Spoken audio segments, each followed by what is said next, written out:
जों दीर्घ प्राय 15 दिन हाय जोंनि जत लिडार दंमोन माने जत साइमखना जे जोंनि भारत हादरनि परराष्ट्र मन्त्री अमित शाह जी मालाय माने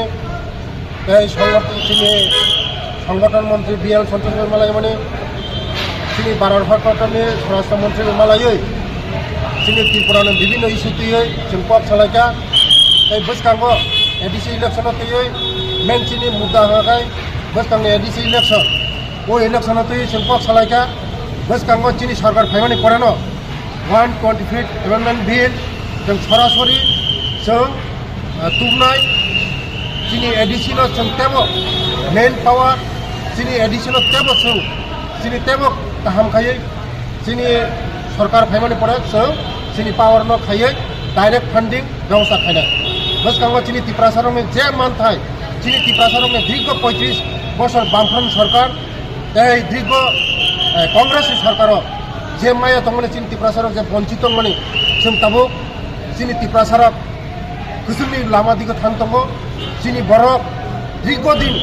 जतन साइमने मेडिरक जोंनि बर' बासाया मानंगिया लामा करै दै करै न करै हुक करै जोंनि सरकार फायमानि परे जोंनि बर' रंनि बागै लामा गाहाम खायका दैनि व्यवस्था खायका स्कुलनि व्यवस्था खायका जोंनि त्रिपुरा रंनो जों दाबो बेयावनो लामा दिगो थां दङ आबोनो जोंनि बसकांगो जों ADC फायमानि परे जोंनि 125 तम बिल जों चालू खायनाय बसकांगो ADC मेन जोंनि मुद्दा बसकांगो जोंनि ADC निर्वाचन जों बर' तरिका बसकांगो जोंनि परराष्ट्र मंत्री जोंनि अमित शाह जी जों बसकांगो जों ADC इलेक्शन फायमानि परे जोंनि 125 तम बिल जों चालू खायनाय। बेसिकली मैंने आज एक स्टेटमेंट देखा था कि किसी लीडर ने एक स्टेटमेंट दिया था कि ADC में जब एक पार्टी दूसरा पार्टी आ जाए पावर में तो 125th अमेंडमेंट बिल पास हो जाएगा। तो मुझे तो आश्चर्य हुआ कि ऐसा स्टेटमेंट कौन दे सकता है, लेकिन क्योंकि इतना सीनियर इतना इम्पोर्टेंट लीडर ये स्टेटमेंट दे रहा था तो मुझे लगा कि मैं होम मिनिस्ट्री में दिल्ली में फ़ोन कर पूछूं कि ये जो सीनियर लीडर ने जो स्टेटमेंट दिया है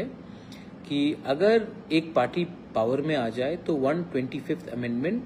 त्रिपुरा में पास हो जाएगा। तो इतना तो मुझे लगा कि दिल्ली में फ़ोन कर मैं मालूम करूं क्या हो रहा है। तो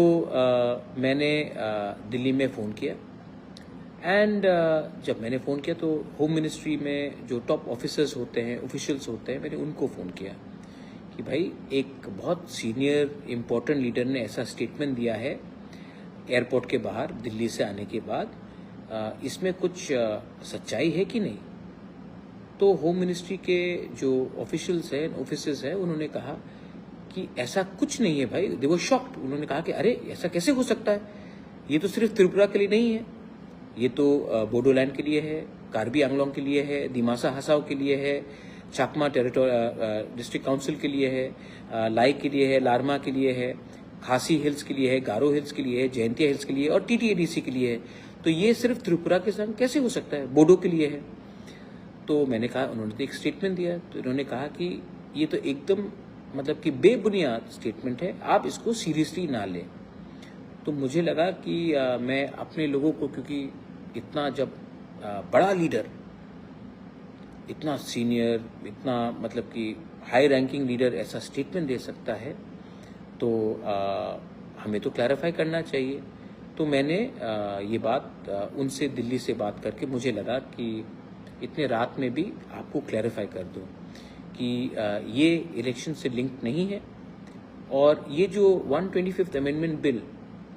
अगर कभी भी लागू होगा तो सिर्फ त्रिपुरा में नहीं, एक दिन एक संग एक ही टाइम पूरे नॉर्थ ईस्ट में 10 डिस्ट्रिक्ट काउंसिल में लागू होगा। तो आई थिंक दैट, और दे वर शॉक्ड, उनको भी लगा कि ये ऐसा कौन, आप मजाक नहीं कर रहे हो। मैंने कहा नहीं, मैं मजाक नहीं कर रहा हूँ।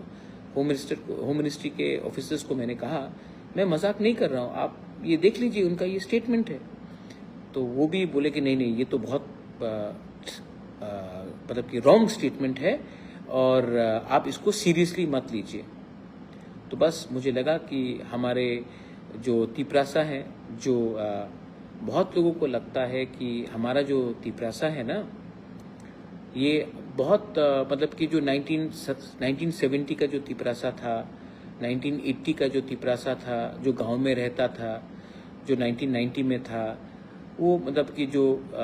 एजुकेटेड नहीं था, जिनको कुछ मालूम नहीं था क्या सही है क्या गलत है,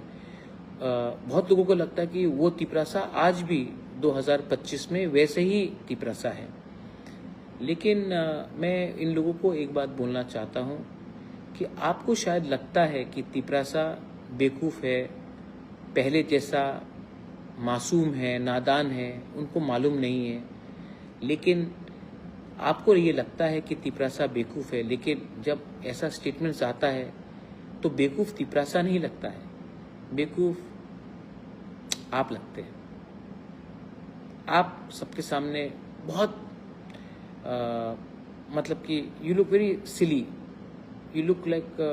इट लुक्स वेरी फूलिश। तो प्लीज़ नेक्स्ट टाइम स्टेटमेंट्स देने से पहले थोड़ा सा कानून पढ़ लीजिए, थोड़ा सा कॉन्स्टिट्यूशन को समझ लीजिए, क्योंकि आज का तिपरासा इतना बेवकूफ़ नहीं है कि आप कुछ भी स्टेटमेंट दे और हम लोग विश्वास कर ले। हम लोग के पास भी अब लॉयर्स है, हम लोग के पास भी आज एजुकेटेड यंगस्टर्स है। आज का यंगस्टर बेवकूफ़ नहीं है। तो प्लीज़ अगर आपको खुद को बेवकूफ़ नहीं बनाना है तो सोच समझ के, पढ़ के, लिख कर ऐसा स्टेटमेंट्स दीजिए। एनीवे, मैं आशा करता हूँ कि जब ये 125th अमेंडमेंट बिल पास होगा तो ये सिर्फ त्रिपुरा के लिए नहीं, बोडोलैंड के लिए, कार्बी आंगलोंग के लिए, दिमासा हसाओ के लिए, खासी, गारो, जयंतिया हिल्स के लिए, चाकमा डिस्ट्रिक्ट काउंसिल के लिए, लाए, मारमा के लिए, उनके लिए भी अच्छा होगा। और मैं आशा करता हूं कि गवर्नमेंट ऑफ इंडिया भी इसको जल्द से जल्द करे, ना कि इसको लंबा खींचे, क्योंकि जितना वो लंबा खींचेंगे बहुत लोग हैं जो उल्टा सीधा स्टेटमेंट्स देंगे और बाद में नुकसान गवर्नमेंट ऑफ इंडिया का ही होगा। क्योंकि उनका दिल्ली में तो उनका दिल ठीक है, लेकिन उनके राज्य में, जैसे अभी आज जो स्टेटमेंट आया है, उनके जो वर्कर्स हैं, कुछ लोग का थोड़ा सा थिंकिंग में और सोच में या एजुकेशन में थोड़ा सा कमी है। Anyway, no problem. मुझे लगा कि आप रात में ठीक से सोइए और ऐसे लोगों को सीरियसली मत लीजिए। मैं भी सीरियसली नहीं लेता हूँ, दिल्ली में होम मिनिस्ट्री भी सीरियसली नहीं लेता है और शायद वो भी अपने आप को सीरियसली नहीं लेता है। ठीक है, गुड नाइट, हर कहाम, love you, look after yourself.